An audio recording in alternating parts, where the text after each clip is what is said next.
Syrup Dexpotent plus শুকনা কাশিতে অত্যন্ত কার্যকর। সিরাপটি 2 চামচ করে 3 বার 7 থেকে 10 দিন খেতে হবে। আমাদের মধ্যে অনেকেই শুকনা কাশিতে ভোগেন দীর্ঘদিন, অনেক ধরনের ওষুধ খান কিন্তু কাঙ্ক্ষিত ফলাফল পান না, অর্থাৎ শুকনা কাশি একবারে ভালো হয়ে যায় না। তাদের জন্য আমাদের আজকের এই ভিডিও। শুকনা কাশিদের জন্য প্রথমে যে ওষুধটি বলবো সেটি হচ্ছে ট্যাবলেট মন্টেয়ার বা মোনাস 10 মিলিগ্রাম। এটি রাতে একটি করে 15 দিন থেকে 1 মাস পর্যন্ত খেতে হবে।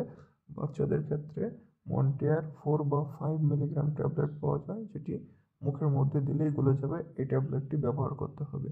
দ্বিতীয় যে ওষুধটি বলবো সেটি অত্যন্ত কার্যকর, সিরাপ ডেক্সপোটেন প্লাস 2 চামচ 3 বার 7 থেকে 10 দিন খেতে হবে।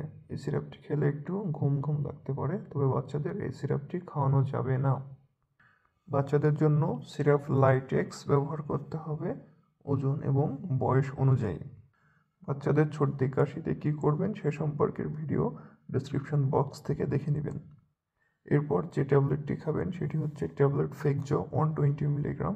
এটি রাতে একটি করে 5 থেকে 7 দিন খাবেন। বাচ্চাদের ক্ষেত্রে সিরাপ টোফেন ব্যবহার করবেন। এরপরে যে ট্যাবলেটটি বলবো সেটি হচ্ছে ট্যাবলেট পিউরিসাল 2 মিলিগ্রাম। সকালে এবং রাতে একটি করে মোট 10 দিন ব্যবহার করবেন। এইটি ব্যবহার করলে অনেক সময় হাত পায়ে কাঁপুনি হতে পারে, তবে সবার জন্য না, খুব অল্প মানুষের ক্ষেত্রে এমনটি হয়। পরের ট্যাবলেটটি অত্যন্ত কার্যকর, সিরাপ অথবা ট্যাবলেট কর্টন 20 মিলিগ্রাম। সকালে এবং দুপুরে একটি করে, 5 থেকে 7 দিন ব্যবহার করবেন। শুকনা কাশির সাথে যদি শ্বাসকষ্ট থাকে তাহলে ট্যাবলেট ফাইলোডক্স বা ডোকোপা 200 মিলিগ্রাম। সকালে এবং রাতে একটি করে, শ্বাসকষ্ট হলে 10 থেকে 15 দিন খাবেন। শ্বাসকষ্ট না থাকলে এই ট্যাবলেটটি খাওয়ার প্রয়োজন নাই। এরপর যে ওষুধটির প্রয়োজন হবে তার নাম ট্যাবলেট মক্সাক্লাভ 1 গ্রাম। সকালে এবং রাতে একটি করে, মোট 7 দিন ব্যবহার করবেন।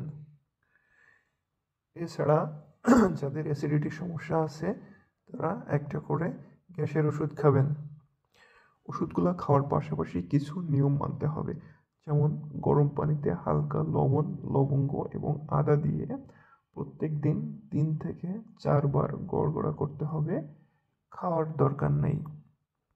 সরাসরি সিলিং ফ্যানের নিচে ঘুমাবেন না, বা সিলিং ফ্যানের বাতাস যেন নাকে মুখে এসে না লাগে সেদিকে খেয়াল রাখবেন।